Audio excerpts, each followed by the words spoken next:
Hello, hello, hello, hello, hello. How Hello. everyone? Hi. Wonderful. Listen, we did a transition very seamlessly, so please give yourselves a round of applause. Please, please, please.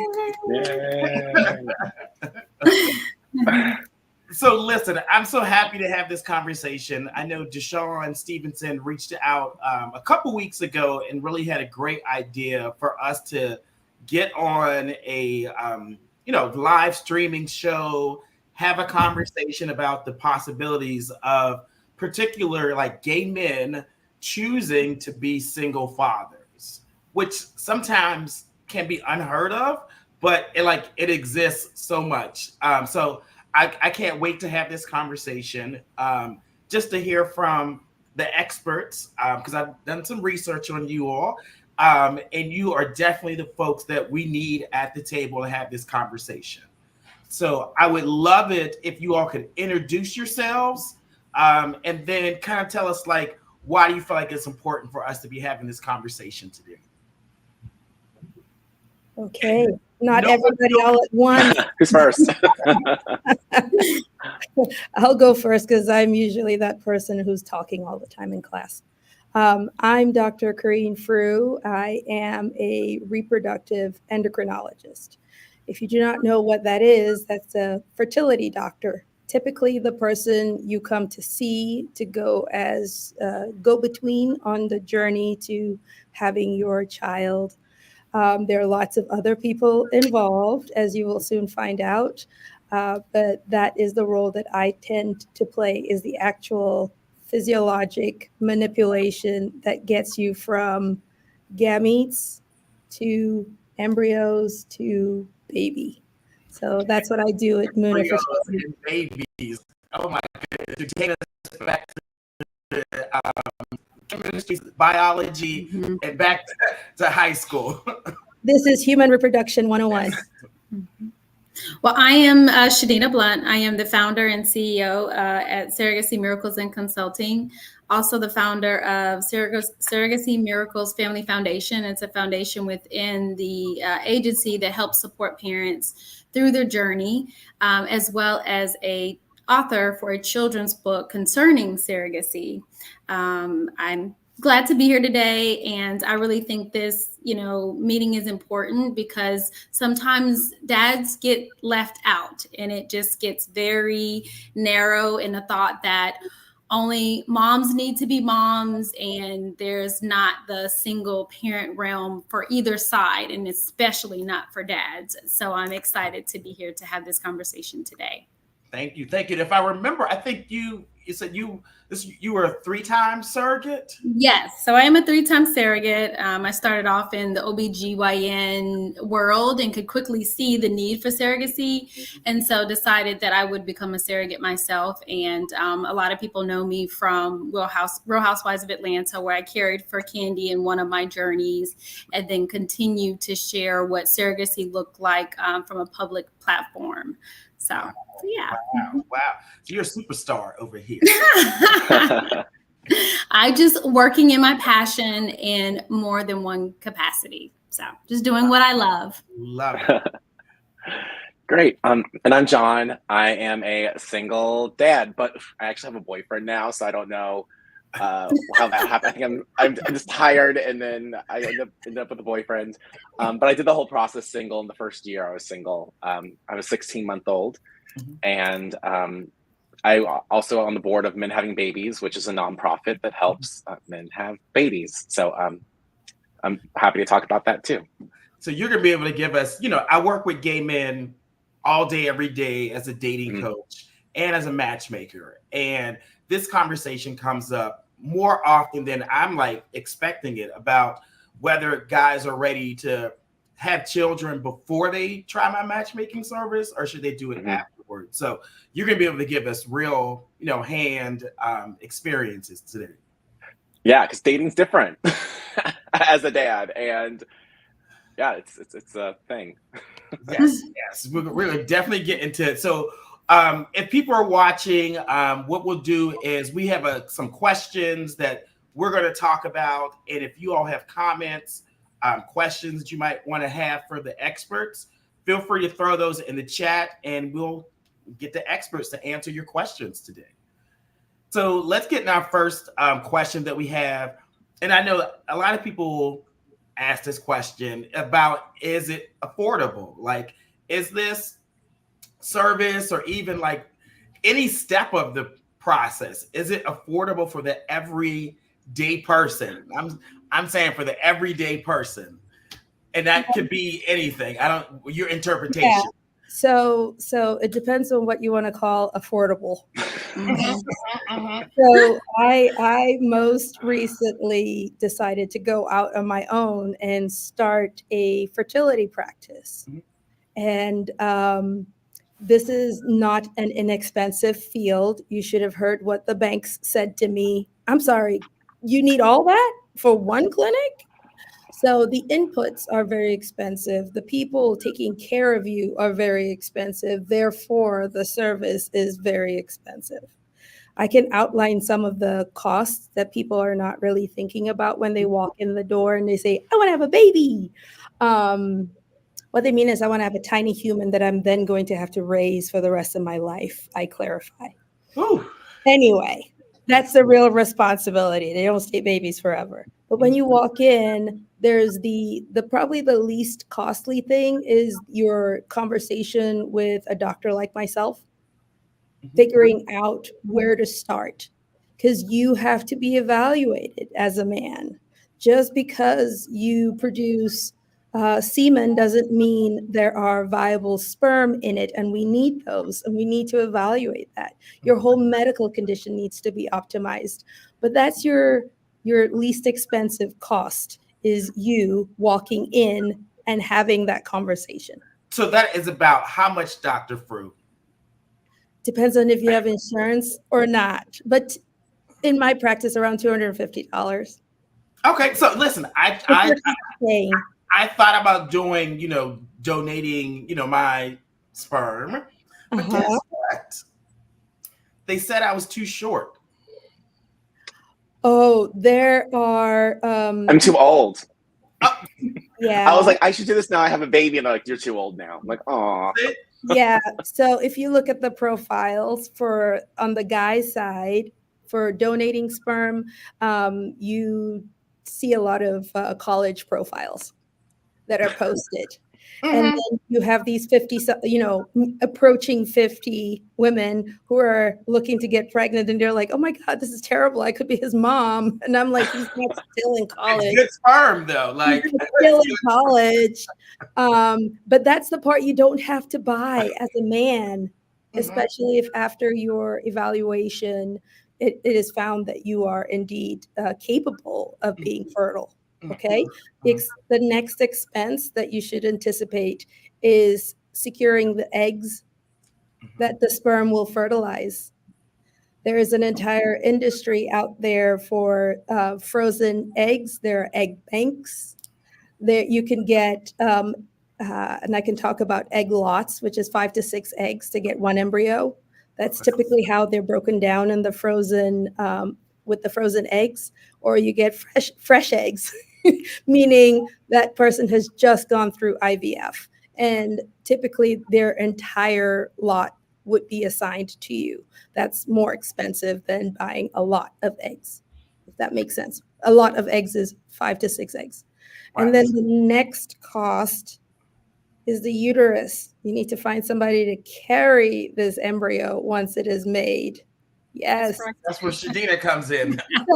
Yes. And that part, people tend to go, what?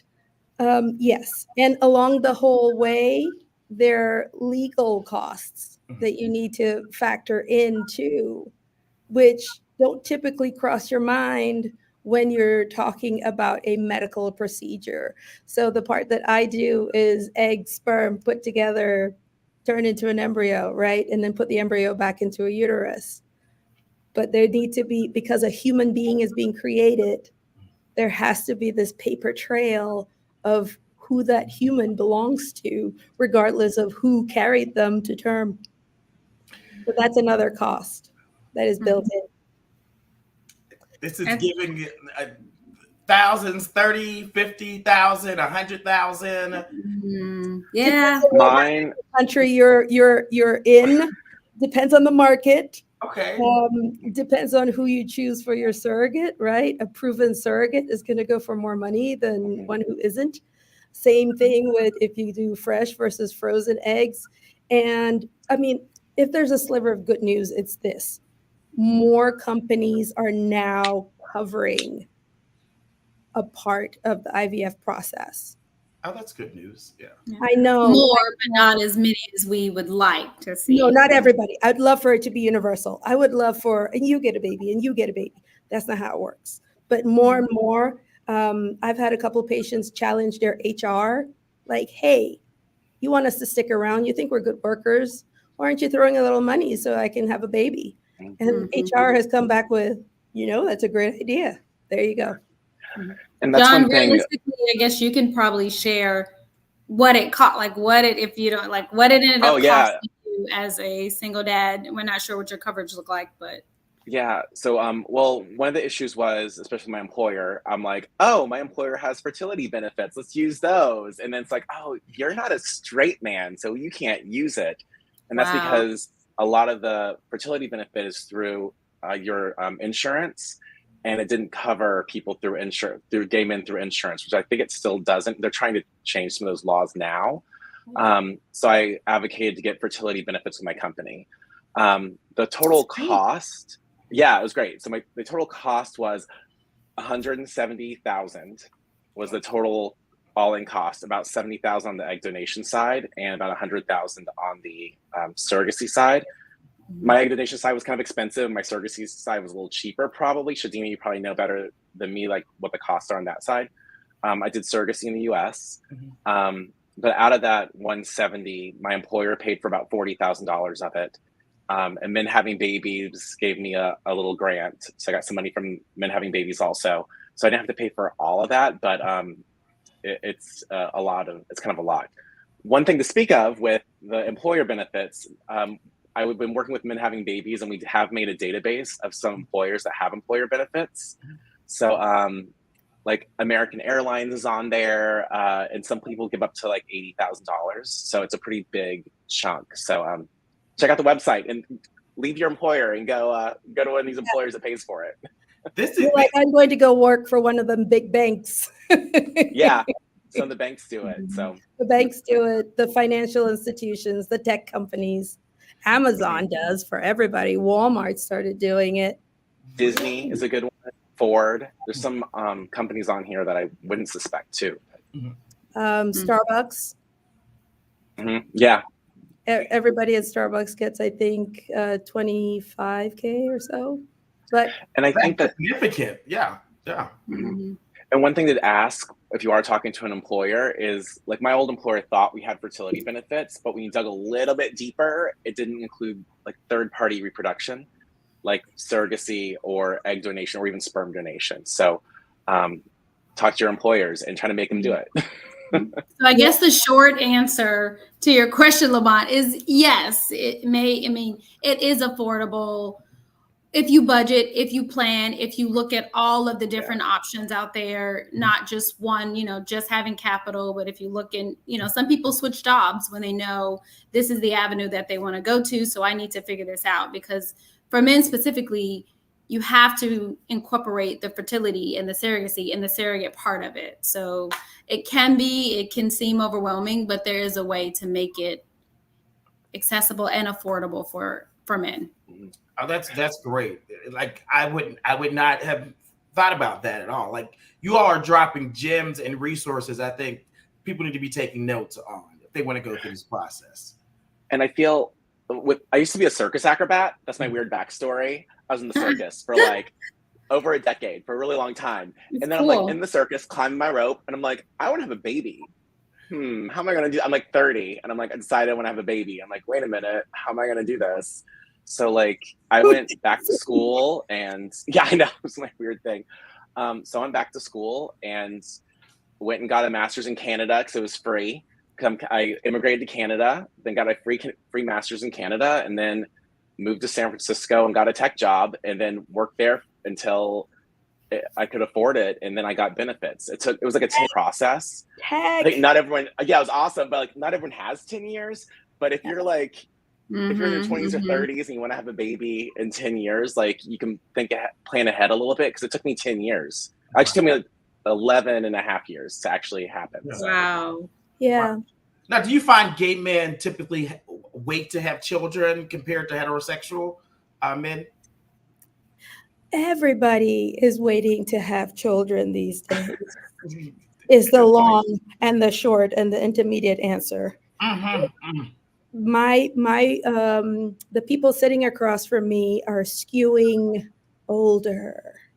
And in fact, the only group in whom birth rates are rising is women over 40. Wow. And the men are getting to be the same. The good news, I mean, what I find to be empowering about that cohort is they come in knowing exactly who they are. They know exactly who they want, and they know exactly what they want out of the process. Yeah. And so they're willing to be dads by themselves, partner, no partner. They're done waiting. We're having this kid now. We're getting started, because it can take a few years. Yeah.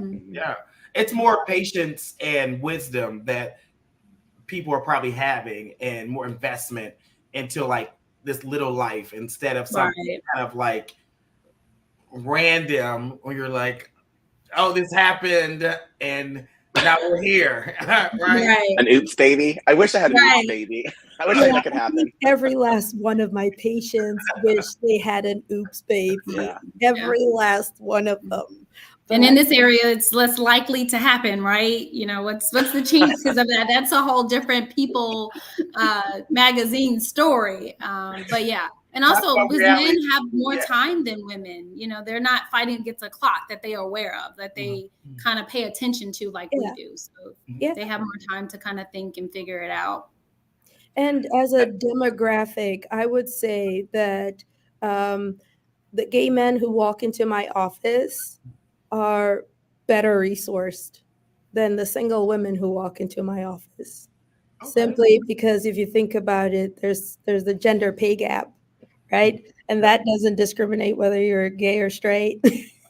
And so the men are just better resourced. And I go, oh, thank God, because if I had to tell some woman she needed to buy eggs and then get sperm and then get a uterus from somebody else, she'd just be like, you might as well tell me to climb Everest.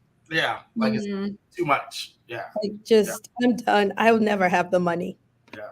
Do you feel like it's accessible to different groups of people? Like if we think about like who this entire process is for, like who is it accessible most to? Well-educated white men. Okay. Yeah.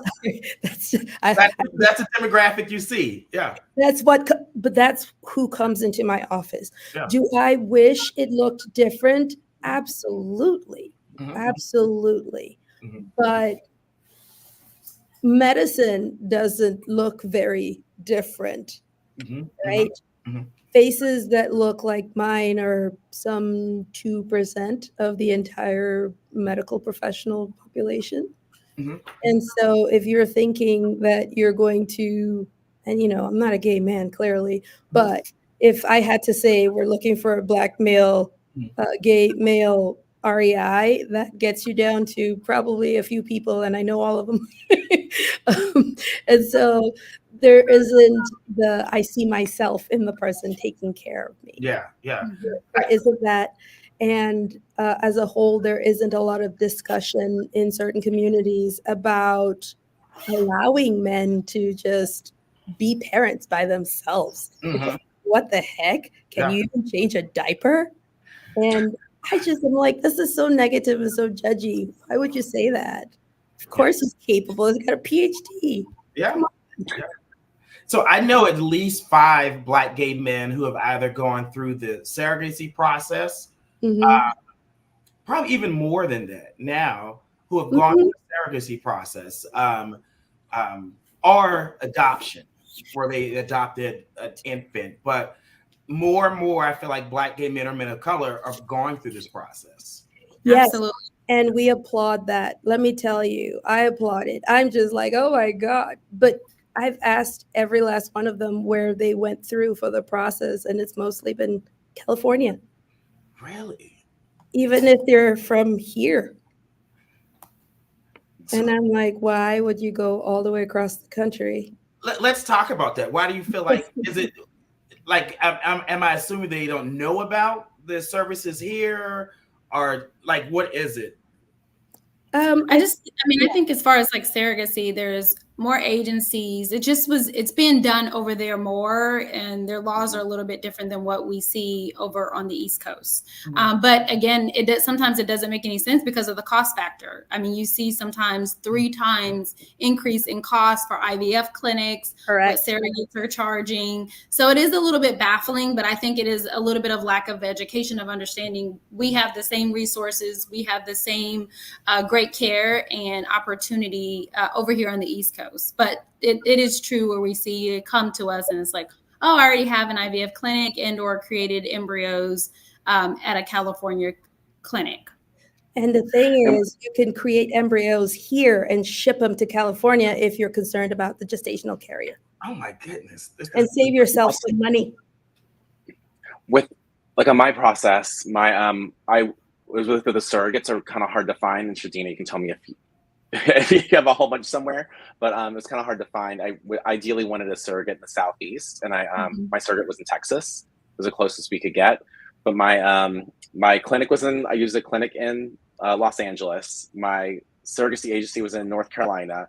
I was in Atlanta, and my surrogate was in Texas. So it was kind of all over the place. But I only had to go to California once, just for the sperm part.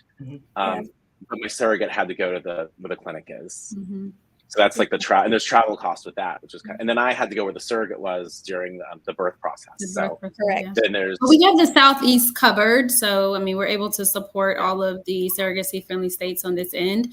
And I think once parents understand that they can live anywhere, they can use whatever clinic they want to use that meets what their expectations and what their need is. If it's, single embryo, double embryo, cost factor, the GC's medical clearance part, all of those things are to consider. But yeah, we got you covered over here in the Southeast area. Yeah. What might be some of the like logistics or legal things that might be different from Southeast versus like West Coast?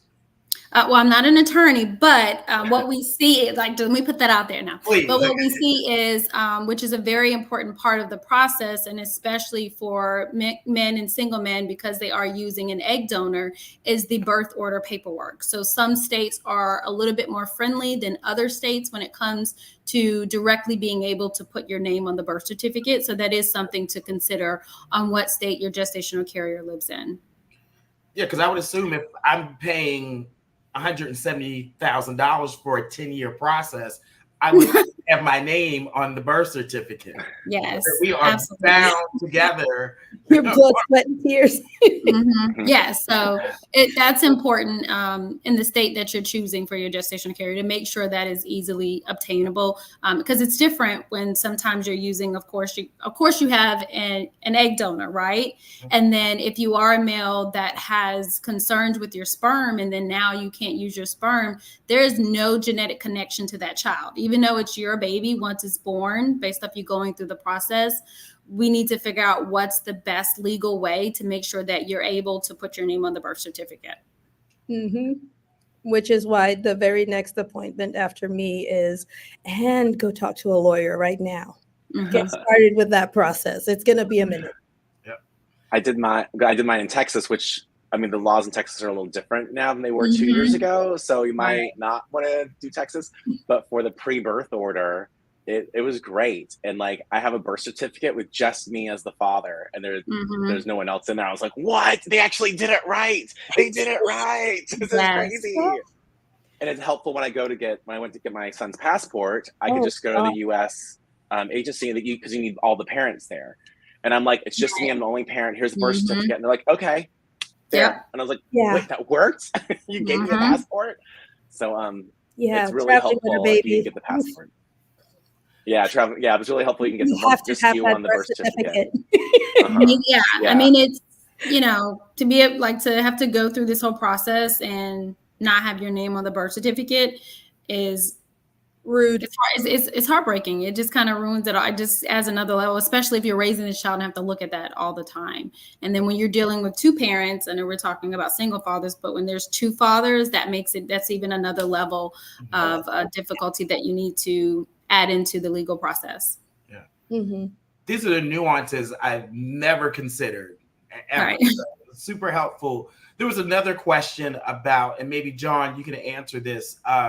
You know, as a gay man, being single, should single gay men consider this process, or should they wait until like they're in a committed relationship or married? Like, what are the pros, the cons of being a single dad through this process? Oh yeah. And like, there's some things that are for sure harder either way. Some things are harder if you're in a couple, and some things are harder if you're single. Like, there's both things have their own challenges. So I think for, like, some things that are nice is I get to make all the decisions. I'm the sole decision maker. Like, that was easy. Sometimes relationships are work, and like sometimes you need effort to maintain those. And I didn't have to do that. Like, I didn't have to worry about that part. I did move. I was living in California. I moved back to Atlanta where I grew up because my family's all here.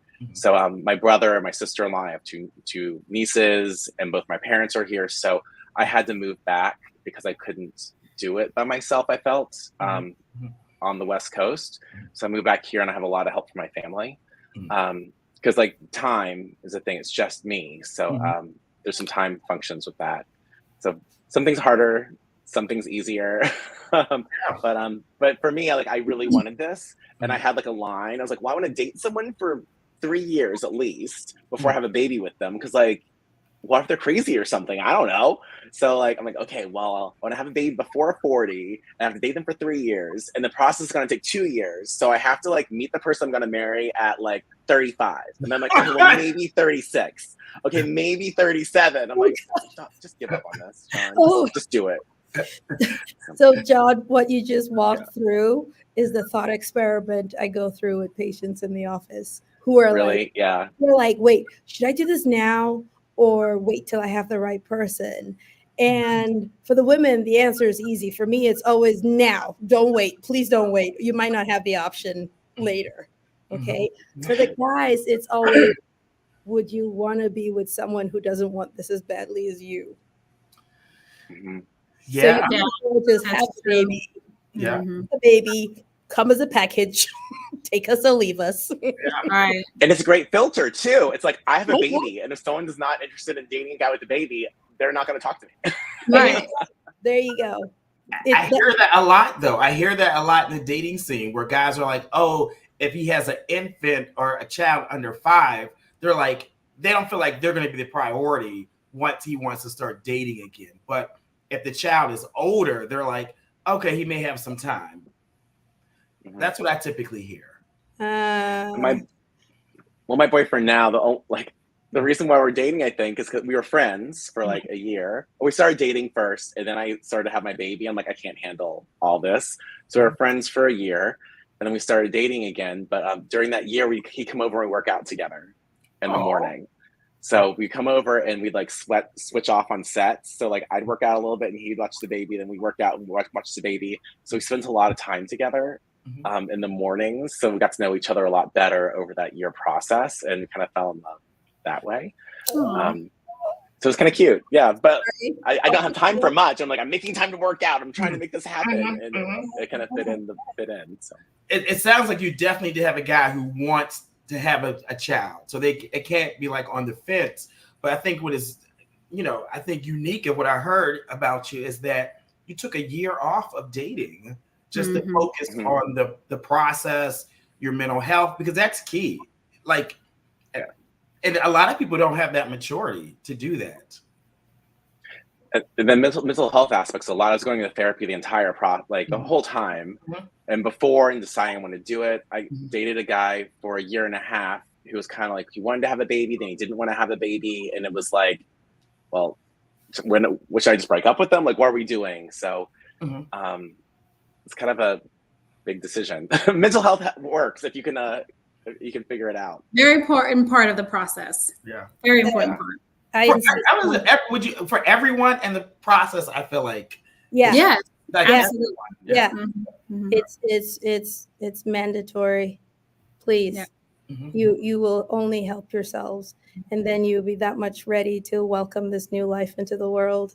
Mm-hmm. And I'll just share that the number one complaint or sadness that I get from women in their late 30s and into their 40s who are like newly single is that they waited for some guy to change his mind and he never did. Mm-hmm. Yeah. So I'm now firmly of the opinion that if you don't want to die with regrets and you want children as part of your life, just figure out a way to do it. Yeah. Do it. We've never had a single parent that was on a fence about doing this process, that completed this process, that regretted it afterwards. Nope. It's, complete bliss and utter, happiness. There's a lot of ups and downs as you go through the process. It's not an easy thing to go through, but once baby gets here, there are absolutely no regrets. And typically there's a newfound respect for single mothers. If they were raised by a single mom or what have you. Yeah. And I feel like the joyful my decision was like, would I rather be like have a partner or have a baby? Like if that's my choice, and this is especially when I was dating a person who didn't want to have a baby. I'm like, do I want to stay with this person who I love a lot or have my baby? And for me, it was like baby. 100% baby. Mm-hmm. My boyfriend at the time, this is a while ago, not my current boyfriend. My boyfriend, when I was about to start the process, he's like, I feel like you're on this baby train. They're doing this baby train, and you're like, get on the train or get off the train. And I'm like, yeah, that's exactly what it is. I'm on this baby train. You can get on the train with me or get off the train. That's why you feel this way. You're completely right on that. I hope he's not watching. Yeah. But I think within the dating process, you're looking for a compatible companion. So things have to align on like what you want in life. And I get things change and evolve over time. But if you're starting something out together, you both have to want this, want similar or the same thing. Yes, correct. And this is the one thing that will make or split couples. Yes. And it's great to hear that you have a village there, in Atlanta that helps you, John, raise, I don't know, is it a boy or girl? A boy. Yeah, a boy. Yes. Okay. And when I had the baby, my mom stayed with me the first 6 months to help out. So she stayed in this basement on that futon. She lived on the futon for 6 months helping out. So that was a huge thing. There was another question, and Dr. Frew, earlier, I think you talked about this, but and maybe each of you can chime in on this. They want to know, what is the step-by-step process? Like, what do people need to know? I know we talked about the cost, but like, what's the step-by-step? So you don't have to do this in a linear order, but you have to check all the boxes. Okay. All right. I think the first one, call it an orientation. Go find you your reproductive endocrine. Go find you your clinic. Go find you your person who's going to be like your cheerleader, because it's a it's a long-term kind of relationship, right? Because first you've got to get through the physical, and then you've got to get through the blood tests. Then you've got to receive those results, and then you've got to process it, because sometimes this is when we go, oh, there's a problem with the sperm that you didn't even see coming. And so now we have to come to Jesus, have a whole conversation about, do we press forward with the so-so sperm, or do we go buy some younger person's sperm to use for your baby? Or a siblings, or, or cousin, maybe. We want to avoid the siblings, because then things get really messy. Okay. I'm a triplet, and I always tell my siblings, like, I'm the one who has a triplet gene, because none of them have multiples right now. Oh, so when you get ready to have children, it's going to be you. That's what I tell them. But, oh my gosh. But so we adopted. So I'm not going backwards. Okay. They're both in college. So no, Okay. not going to start over. Can't do it. Yeah. Okay, so there's the self-evaluation, right? Medically, you have to get that cleared, and then you got to get your game plan down. Where are you going to get your eggs? Are we going fresh or frozen? You need to start looking into that. You need to start looking at your gestational carrier agencies. Which places are more favorable? Do you have a preference? Are you down with flying back and forth? Then you got to go talk to your CPA, because someone's got to tally all the numbers to make them make sense. And then you got to talk to a lawyer. And then you had a mental health specialist pretty early in the process, I recommend. And then keep them until there's a baby. Actually, keep them after the baby. Just keep them after the baby. Just because you went through, moved heaven and earth to have this child doesn't mean that you're going to be spared any of the normal parent stuff that everybody else has to go through. And so that's an approximation, really condensed version. But John, maybe you can give more insight. Yeah, and I think some things I wanted to ask Shadina about this is, like, with my lawyer, I just went with whatever my agency said. Like, for the egg part, you need a lawyer, and I was like, I don't care, I don't know, you do this for me.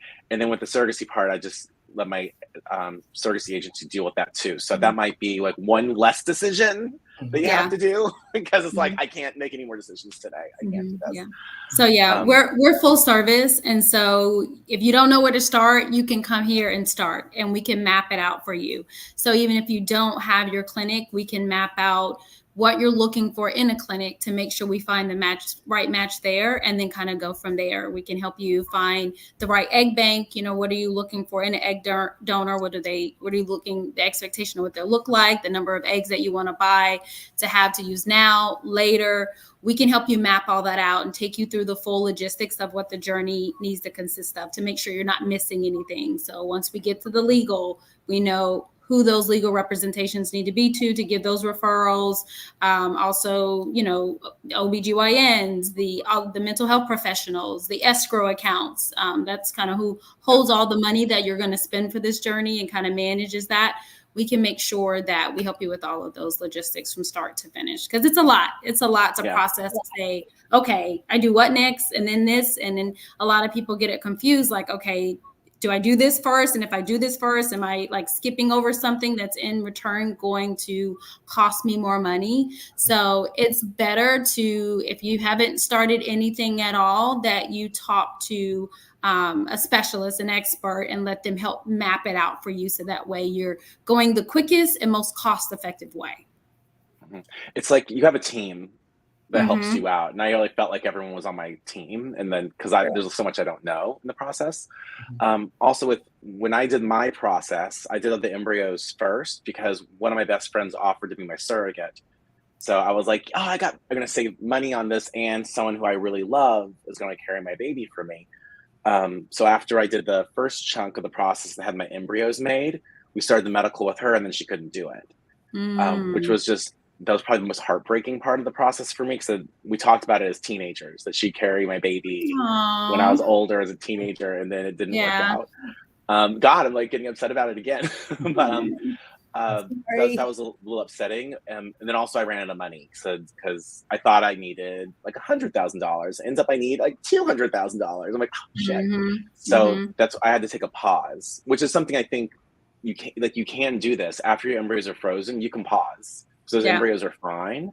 So I paused for, I think it was 2 years until I got a grant from men having babies, and then my employer gave me some money too. So until that happened, and then I could start back up. But you can pause and take a break to get more money, or take a breath, because I needed a breath. That's a lot. Yeah, no, I would say that if you've got a potential known egg donor or gestational carrier, get them in front of your REI as quickly as possible.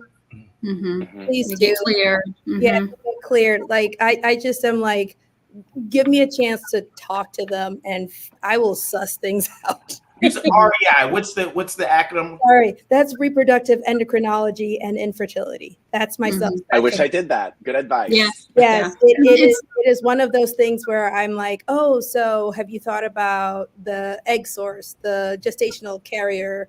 I assume at the first visit that you're going to be using your own sperm, but that too might prove to be a false assumption. So we'll cross that bridge later, but get those other pieces in front of me if you have known people who have identified themselves to fill that role, because they are my patients too. So they need medical clearance to make sure that they're going to be healthy and able to go through the process unscathed. Pregnancy is not a no risk proposition. Yeah. That's what I was going to ask. Shadina, since you've been through it 3 times, like, what made you a great candidate for being a surrogate? Like, what's the temperament, physical health people should think of? So when I started in the journey, I had already had 3 children myself, pretty uncomplicated pregnancies, went full term, no blood pressure problems. So we really look at a potential gestational carrier's medical history. She has to have at least had 1 baby uncomplicated. And we have to be able to prove that through their medical records. Also, you have to be able to go through a mental health consultation. Mental health is really big, and not to say if you've had depression or anxiety or what have you that you're not a normal person, but this is a lot to pack on and then if you've had that, to just add that on, it may be a little bit too much. So you may want to keep that into consideration. Also, just having the conversations on what this looked like and being able to really understand and separate yourself from I'm carrying my own child versus I'm carrying a child for someone else, and what that feels like. In my situation, I never had that mommy baby feel. It was more like me and baby were teammates working together for their parents. And so, when we're conversating with gestational carriers, we're looking for that conversation on how they are communicating with us as they're going through the screening process on what this really looks like.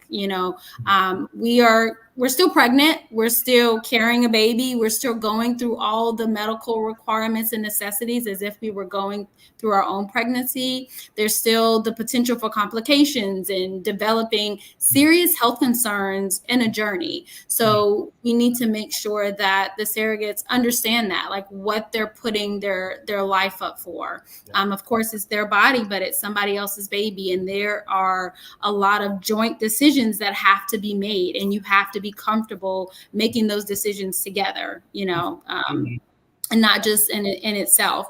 Honestly, from a medical standpoint, we see about 50% or more of GCs, gestational carriers, that can have some form of bleeding in pregnancy. And fertility treatments, that is pretty normal, unfortunately. It may sound alarming, but you have to be able to understand how to be prepared for something like that as an intended parent, as well as a gestational carrier. Of course, as a parent, you want what's best for your baby, right? Of course, and for your gestational carrier's body. And in her mind, I want my body to be okay first, but then also for your baby to be okay. So that's why you have that agency in the middle that can kind of separate that bias and make sure that all parties as a whole are doing okay. So first and foremost, knowing your body and understanding that you have a pretty clear health risk. That's why when John said, oh, my friend said that she would carry, we see that all the time. They come, oh, we already have a gestational, so you can cut that cost out. And 9 times out of 10, this is unfortunately somebody that is not going to pass. 1, because of medical, or for 2, they might not emotionally be able to understand what this really looks like to be able to take on a journey as such. Or they have an as yet undiscovered abnormality with their uterus. Because they never tried to have a child themselves. And then actually, one of the conversations that I wish more people using gestational carriers would have ahead of time, and Shadina, you can speak to this, is the conversation about who gets to make a decision to terminate. which can be difficult. Yeah. That's definitely something we have, when gestational carriers are going through the screening process, and then when parents are, signing up as well as in the match meetings.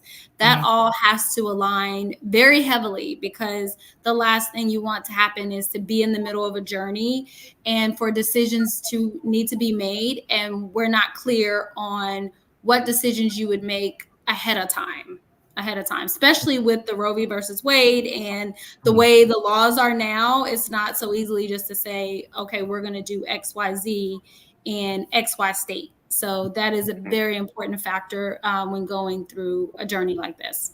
Yep. It's a super awkward conversation too. Yeah, it is.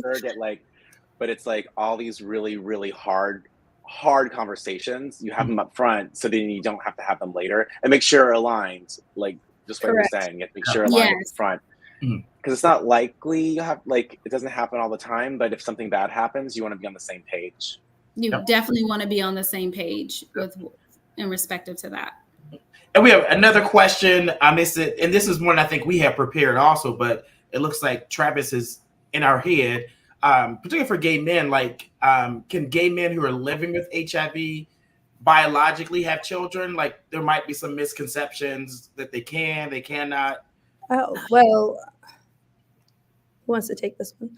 I can. So the quick answer in that is yes, but there are some factors that need to be determined. So of course they have to be, actively seeing their infectious disease doctor, and their levels have to be in a certain range in order to qualify to do that. So of course we wouldn't transfer an embryo into someone that is, has active HIV in it. So it does not work like that. Yeah. So there's multiple levels of clearance that would need to take place for the intended parent, as well as the gestational carrier, multiple levels of communication as far as making sure she really understands what she's signing herself up for and make sure she's comfortable.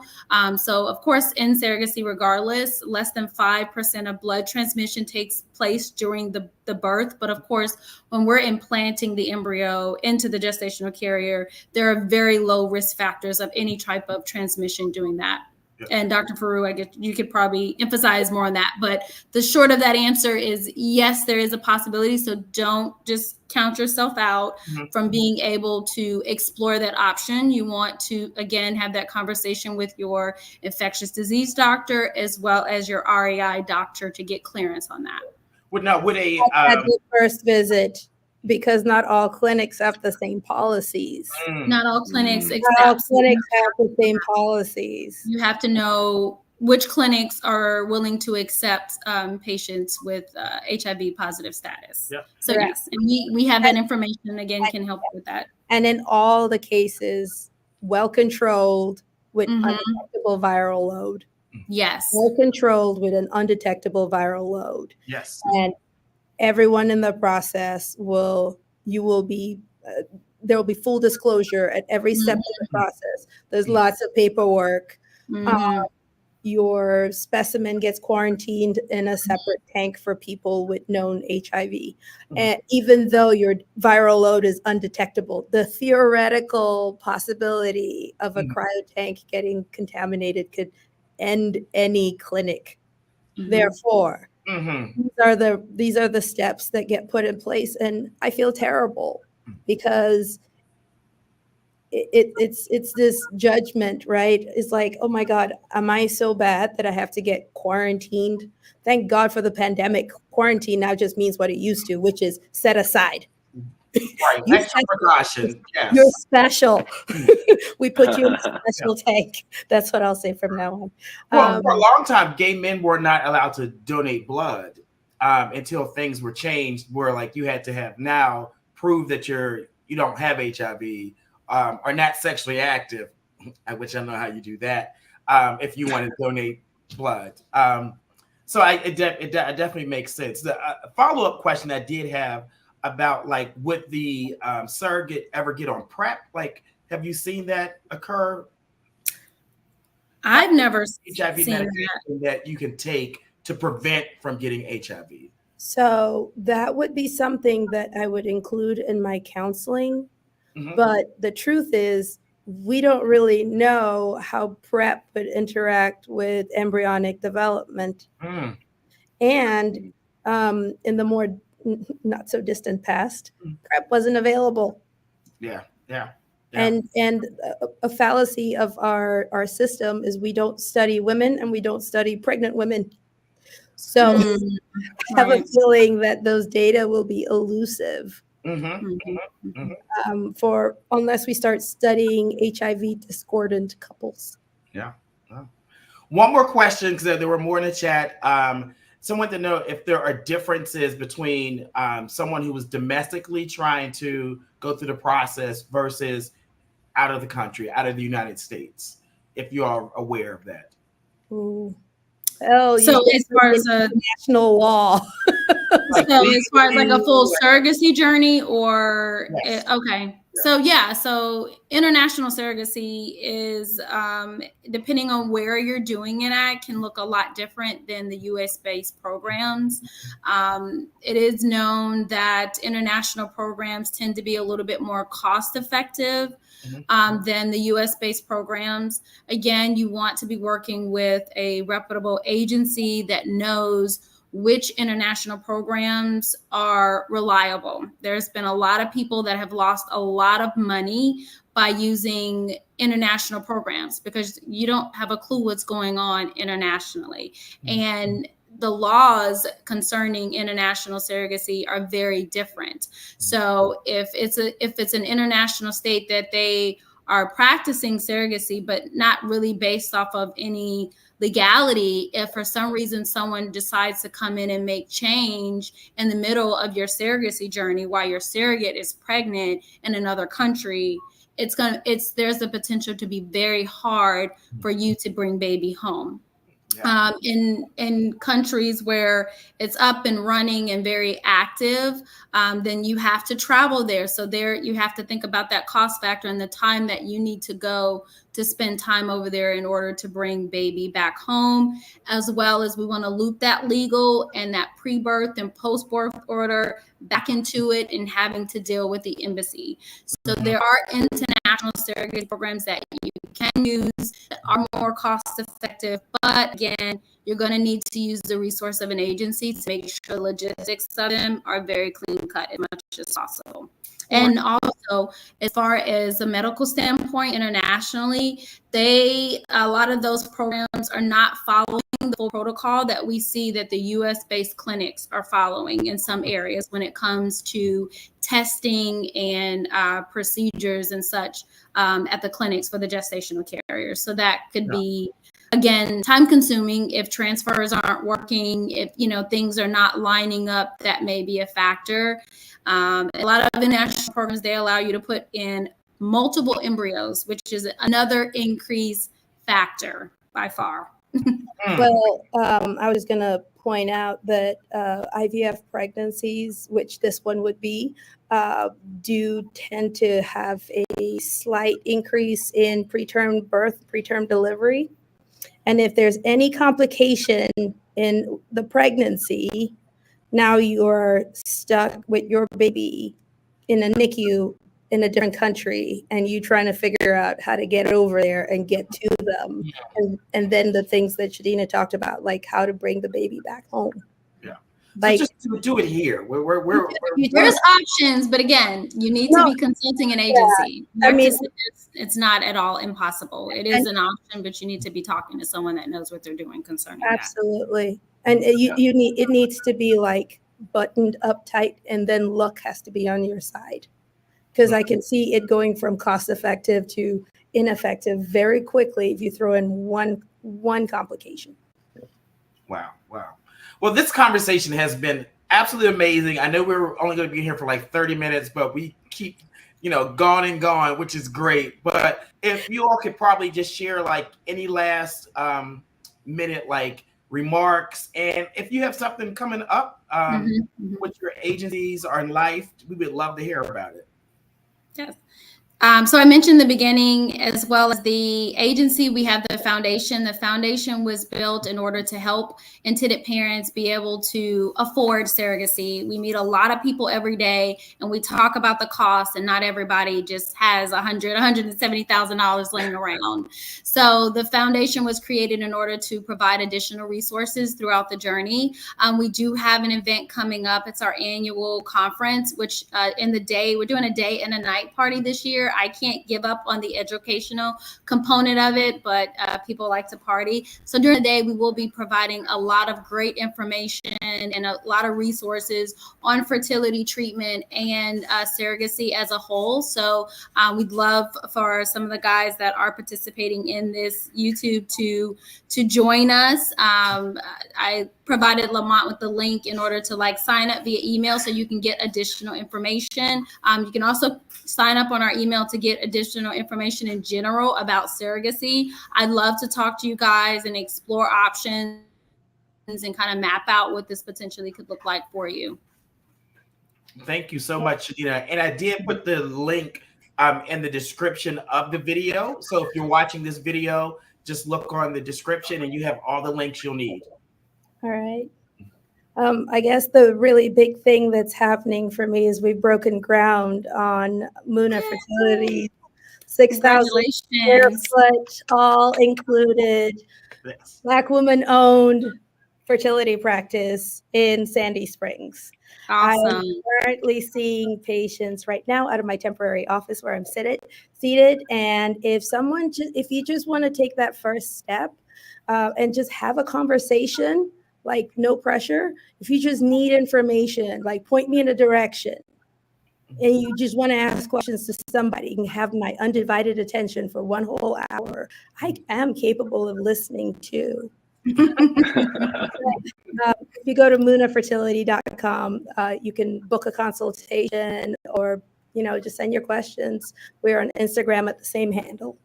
Get your sperm checked. Your sperm checked first. Come in and let's. That guy, he's not checking it. Don't believe that guy. Go to Dr. Frew. She can check it for you.